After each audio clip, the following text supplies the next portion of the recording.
अगर मैं आपसे कहूं कि आपके आसपास पड़ोस में कहीं कोई ऐसी घटना घटित होती है जो सीरियस नेचर का क्राइम है या जो कॉग्निजेबल ऑफेंस के दायरे में आती है, तो आप उस घटना की इंफॉर्मेशन नियरेस्ट पुलिस स्टेशन के ऑफिसर इंचार्ज को जाकर दे सकते हैं और एफआईआर लॉन्च करा सकते हैं।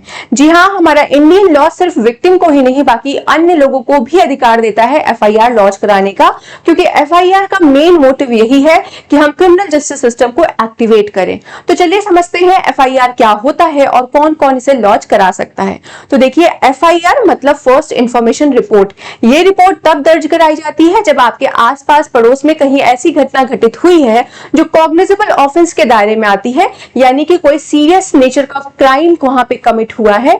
तो आप उस क्राइम के बारे में पहली बार जाकर इंफॉर्मेशन देते हैं अपने नियरेस्ट पुलिस स्टेशन के ऑफिसर इंचार्ज को, और वो ऑफिसर इंचार्ज आपके द्वारा दी गई सूचना को लिखित तौर पे लिखता है। तो हम ये कहते हैं कि उसने एफआईआर रजिस्टर कर ली है, जो पहले 154 सीआरपीसी में होती थी और अब 173 भारतीय नागरिक सुरक्षा संहिता में होती है।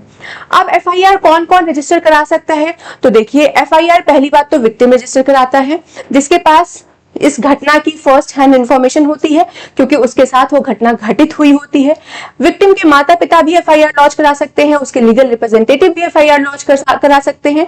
इसके बाद थर्ड कैटेगरी में आते हैं आई विटनेस, जिसमें उस घटना को वहां पे घटित होते हुए देखा है, तो वो भी इंफॉर्मेशन जाके दे सकते हैं नियरेस्ट पुलिस स्टेशन के ऑफिसर इंचार्ज को और वहां पे एफआईआर लॉन्च करवा सकते हैं। फिर फोर्थ में आता है कि कोई व्यक्ति अपनी आइडेंटिटी रिवील नहीं करना चाहता, पर वो चाहता है कि ये इंफॉर्मेशन पुलिस तक पहुंचे, तो वो एनोनिमस इंफॉर्मेशन के दायरे में आके मतलब कॉल्स है या किसी लेटर के माध्यम से पुलिस को सूचना प्रोवाइड करेगा। तो अगर उस इंफॉर्मेशन के माध्यम से पुलिस ऑफिसर चाहे तो उसको आधार बनाकर सूचना दर्ज करेगा और फिर जाकर उसमें इन्वेस्टिगेशन कर सकता है। लास्ट और बहुत इंपॉर्टेंट ये है कि पुलिस ऑफिसर कई बार कुछ ऐसे मामलों में सुओ मोटो भी एफआईआर दर्ज करते हैं, जब उनके पास किसी रिलायबल सोर्स से इंफॉर्मेशन आती है कि यहाँ पे कोई ऐसी घटना घटित हुई है और वो देख रहे हैं कि उस घटना के बारे में कोई रिपोर्ट दर्ज नहीं करवा रहा है, तो वो खुद भी सुओ मोटो एफआईआर दर्ज करवा सकते हैं। अब आप कमेंट करके ये बताइए कि क्या एक्यूज्ड भी एफआईआर दर्ज करवा सकता है। आशा करती हूँ जानकारी आपको पसंद आई होगी। पसंद आई हो तो हमारे इस प्लेटफॉर्म को फॉलो करना या सब्सक्राइब करना ना भूलें। Thank you, have a good day.